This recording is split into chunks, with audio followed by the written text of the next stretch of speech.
Clearly, there are numerous threats of things that could happen in 2024. I mean, the election alone should send shivers up your spine.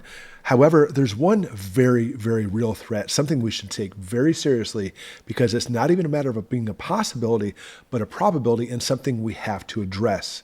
It is by far the most catastrophic and will affect every single one of us. And I think a lot of people take this very lightly.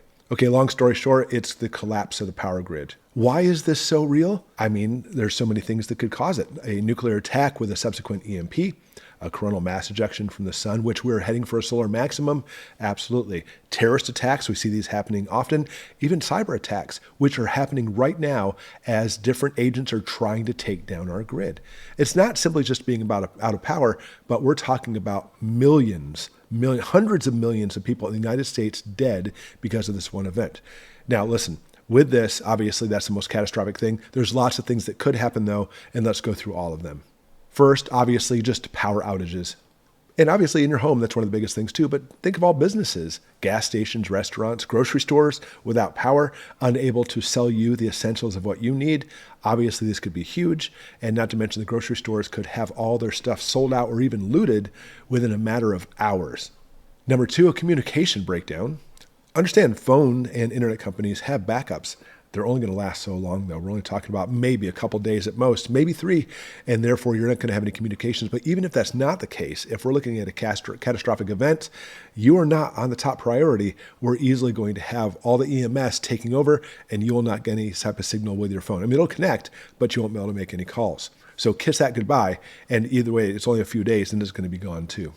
Number 3, water supply disruption. I think most people know that your water supply is dependent on electricity. Even those water towers have pumps to push the water up. Even though it's gravity fed for a little bit, it's only a matter of time before it goes down to the very low levels and you're not going to have any water anymore. I mean, even if you're at your house with a well, you have to have electricity to pump that well, don't you? So when we talk about this, all the pumping stations and everything else will collapse, and it's going to happen very quickly. So if you do have a loss of water from a power grid, fill up your tubs as fast as you can because the water will disappear quickly. Number 4, sanitation issues. I mean, your first thoughts will be no more garbage pickup. And obviously that's true, but that's the least of the worries. When we talk about sanitation, we're talking about water treatment plants. Those water treatment plants depend on electricity. And if we're talking about a grid down for a few days, the treatment plants can't work anymore. And we're going to start seeing sewage backing back up into the locations it came from in the first place, AKA city streets, possibly your apartment, your house, etc. Could you imagine the sewage piling up, coming back in? And it's not your feces, by the way. Number 5, fuel shortages. Goodbye, gas stations. Obviously, they're still going to have the gas in the tanks underneath for a short time anyway. But without electricity, you can't pump it up. But I say for a short time, I'm sure some people will siphon it out, but that's not going to last very long without have something resupply it. So without gas, no cars, no movement. Everything is going to come to a halt. And with that, number 6, transportation issues. And cars will begin piling up. Cars, trucks, everything else on the highways. And it's not just obviously from traffic lights being out, but obviously if they don't have the gas, a lot of cars are electric now. It's all going to cease. Think about this. All those trucks, all those trains delivering stuff to your grocery store is going to stop. Grocery stores don't have a lot of stuff in the first place. So therefore, anything you have in your home is pretty much the only thing you're getting, at least for quite a while. Number 7, healthcare challenges. And large healthcare facilities like hospitals, for example, do have generators, but same thing, no gas. It's a short amount of time. Give it a few days and it'll be gone. Not to mention, no ambulance to pick you up if there's an emergency. And you get to the hospital, where they're going to get their supplies from. The supplies are going to dwindle too. It's not going to be long before the hospitals simply don't have enough supplies, staff, and everything else to even help you out. So goodbye healthcare too. Number 8, public safety concerns. Picture this. No street lights, no cameras, no security systems, and not to mention the local police force that's there to protect and serve is going to be so stretched thin, good luck having them respond to something that could be catastrophic to you.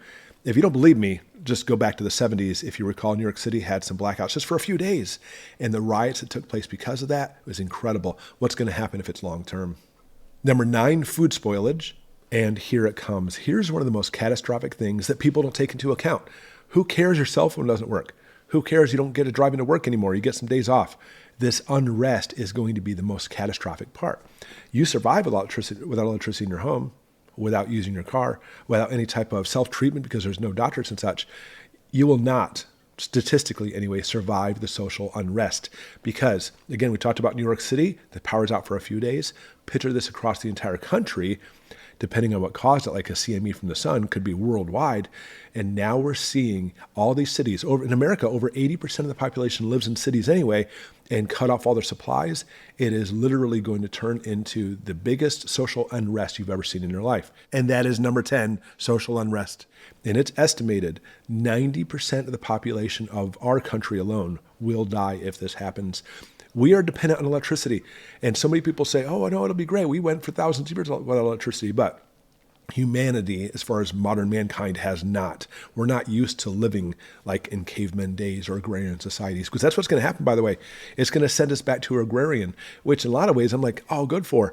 But that transition, as it takes out 90% of our population to that area, that's when we have a big problem. And the violence that's going to occur, we've seen it happen before, is going to be the worst it's ever seen. Number 11, economic impact. And this impact is going to be far worse than the Great Depression. We're talking about a 100% total collapse of society, and so many people dying because of this. And those who do survive, if you're one of those 10%, or even less, by the way, that make it to the end, you will be living in an agrarian society where you have to learn to basically work and live on your hands instead of having things delivered to your house. And number 12, long-term infrastructure damage. When we talk about this infrastructure damage and we're talking about transformers being out, minimum, and I really truly mean this, guys, minimum of 3 years for them to be replaced. In some places, it could be a minimum of 5 years. 5 years without power. And you in your home, you are not the top priority. There's so many other places that are. You need to learn to live a life without electricity. And of course, be able to defend yourself security-wise, because other people are not going to learn that lesson. We're talking about even if the power goes out for 1 year, it doesn't matter if it's 3 years or 5, 1 year, the amount of unrest that's going to happen because of that is going to be so extreme that most people flat out will not survive. And unfortunately, with today's society not being prepared, it's ripe for the picking. We're going to see complete ravaging of neighborhoods. It's a very scary, sobering situation. This is my greatest fear or concern for 2024. It will be the most catastrophic. And what frightens me, it is the most realistic, because again, we are heading for a solar maximum. 2025 is when it's supposed to hit, but easily the summer of 2024 it could.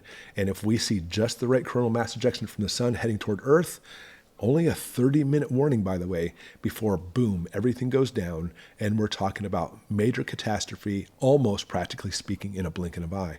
It's not simply not having lights or not having electricity to your house or even gas. It's social unrest.